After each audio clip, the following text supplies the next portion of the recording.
have any desire, kundi dalhin lang yung sa Jerusalem, at pag nadala nyo nun, He knows na pag sinamahan sila ng Panginoon, there will be no one or any nation around them na maaring makagupo sa kanila. And He did everything to be able to bring yung kaba ng tipan sa kalagitnaan ng Jerusalem. He was able to do so. And yun po ang layunin ng POD, na maging tangible talaga in the future, in the season na mga darating, yung presensya po ng Panginoon talagang makita sa kalagitnaan ng buhay ng bawat Kristiyano at mga simbahan. That's right. So yung TOD nyo, yung how many days? 2 days? Worship and prayer at the same time? Kuya, minsan po ay ang SOP ay 2 to 3 days of training, tapos po yung last day ay Tabernacle of David.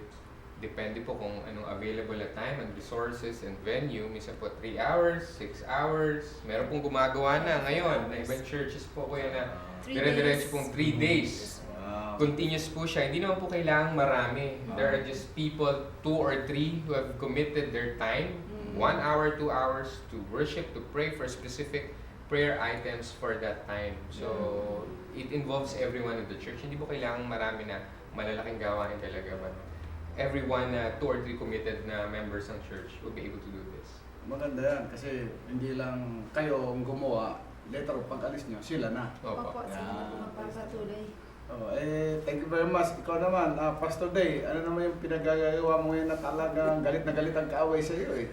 Tell us more about what God is doing in through you. Yung ministry po na mandated ng Panginoon sa akin ay sa spiritual warfare pati sa inner healing deliverance. Inner healing and deliverance. Oh. Kasi magkasama po yan. Kailangan matanggal mo na sa bondage yung isang believers para siya makapag-engage talaga sa totally sa spiritual warfare. Kasi kung may karga pa, may problema, hindi pwede. May hawak pa ang kalaban eh. Kaya sabi ni Jesus Christ, Satan has no holds on me. Yeah. So, yun po yung mahalaga. So, magkaroon ng deliverance pati inner healing. And then after that, you will engage to spiritual warfare. So, ito na, ibig sabihin, doon sa spiritual warfare po, ng aming layunin po rito, ay magkaroon ng awareness and knowledge ang isang believers because araw-araw po tayo nakipag-engage po tayo sa battle and all forces of the enemy. So kung hindi po tayo magkakaroon ng awareness dyan, sometimes matatrap tayo, babandage tayo. At yun na nagiging captive po tayo dyan tapos natatanikaan tayo. So hindi natin alam kung paano tayo makakalaya doon. So itong objectives nito, para makita po ng mga mananampalataya kung paano po tayo makakalaya doon. Ikalawa, paano po natin magiging handa tayong harapin at maging matagumpay na isang mananampalataya sa lahat ng pagkilos ng kalaban. And hindi lang po yun, kundi malaman natin yung kanilang schemes and strategies. And to identify our enemy, yung kanyang mga modus operandi, operation, at mga strategies. So, pag ganyan po, ang isang mananampalataya, naniniwala ako na magiging matatag at lalago at mag-advance yung kingdom ng Lord. Okay. Anong similarity niyan o how would you differentiate yung ginagawa mo doon sa spiritual mapping? Ang spiritual mapping po ay ito pag-identify po ito ng tinatawag nating mga assigned power sa isang lugar o kaya sa isang community, sa isang tahanan o sa isang church. So, identify yung po yung tinatawag natin yung mga strongholds o yung mga assigned power kung ano yung ginagawa nila. So, yung spiritual mapping po ay medyo maselan po ito dahil kinakailangan yung mas undergo sa mas malalim pang pag-aaral ng isang lugar. Pag-aaralan mo yung isang lugar, yung kanyang history, yung background niya, kung ano yung mga stronghold, ano yung mga bagay na mga pangyayari na nakikita natin mga kasalanan nila doon. Yun po yung tinatawag natin spiritual mapping.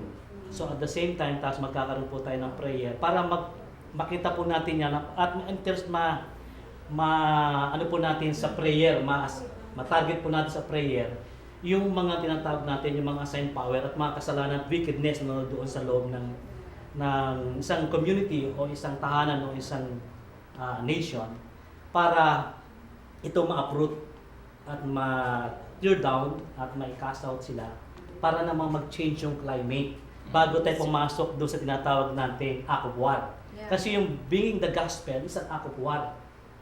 So, necessity po yan, kinakailangan po yan. Pero very essential po ang spiritual warfare and spiritual mapping. So that the climate, pag na-target po natin yung nasa heavenly realms, nakita po natin yung mga assigned power doon, at na-pull down po natin doon, magiging change yung climate, at madali po tayo makapapasok yung gospel. Amen. How would you relate that doon sa ginagawa mo na Global Prayer Network? Saka mga text, lagi ako nakadol sa Opo, yung sa atin naman po sa Global Prayer Network naman po ay more sa pagpapasa ng mga prayer items through text, through email, through phone calls po, sa iba't iba nating prayer stations for them to intercede. Ayan po. So, ano naman po, iba naman pong klaseng ministry yun. Iba din po itong ibinigay ng Lord sa ating din po ng mga kapatiran. Ayan. Praise the Lord. I pray na lahat ng mga viewers, let's pray for the President, but this time, ma-engage din tayo in praying for other places, yung mga lugar na ma-pull down yung strongholds ng enemy. So, pwede bang mahiling yan kayong dalawa na mag-declare ngayon whatever you feel is appropriate para yung ating mga viewers, kung nasan man sila, matutunan din nila ito. Let's just declare the glory of the Father. Pwede bang I think si Pastor Day po will pray for anyone who is in need of healing and deliverance, and Pastor Joey will pray for Israel. Yeah, we want to have bless last Israel. 2 minutes, but you can just declare the glory of God. Okay, let's pray. Sa lahat po ng nakikinig ngayon at nanonood ng programang ito, kung ano man ang inyong katatayuan ngayon sa inyong sitwasyon, may meron kayong mga kabigatan, maring may mga bandage na ikita nyo na palaging nandoon sa inyong buhay na nakatalikala. Ang sabi ng Biblia ay may kalayaan po sa pamamagitan ng katotohanan. At sa katotohanan ng salita ng Diyos at yung mga bagay na tanikala sa atin, kapag tayo po ay hinawakan at inapos po natin yung katotohanan, ay magkakaroon po tayo ng pagpapalaya. Kaya ngayong araw pong ito, ipapanalangin ko po kayo. At kung ano man meron yan, hingi po natin ng tawad sa ating Panginoon at wasakin ang mga tanikalang yan. At makalaya po tayo sa mga bandages. Okay. Tayo po manalangin. Panginoon, kami po ay nagpapasalamat po sa araw na ito na ibinigay po sa amin. Salamat, Panginoon, sa aming mga tagapakinig, nanonood po ngayon. At dalayan ko, O Diyos, sa mga oras pong ito, dalawin mo po sila, Panginoon, ng iyong pong presensya, ng iyong mayamang pagkapalat, ng iyong kapayapaan, ng iyong pag-ibig, O Panginoon.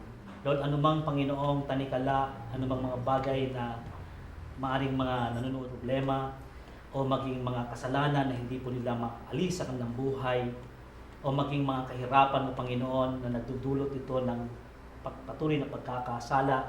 Panginoon, dalayan ko, O Diyos, ikaw nagsabi, ay pwede kami lumaya.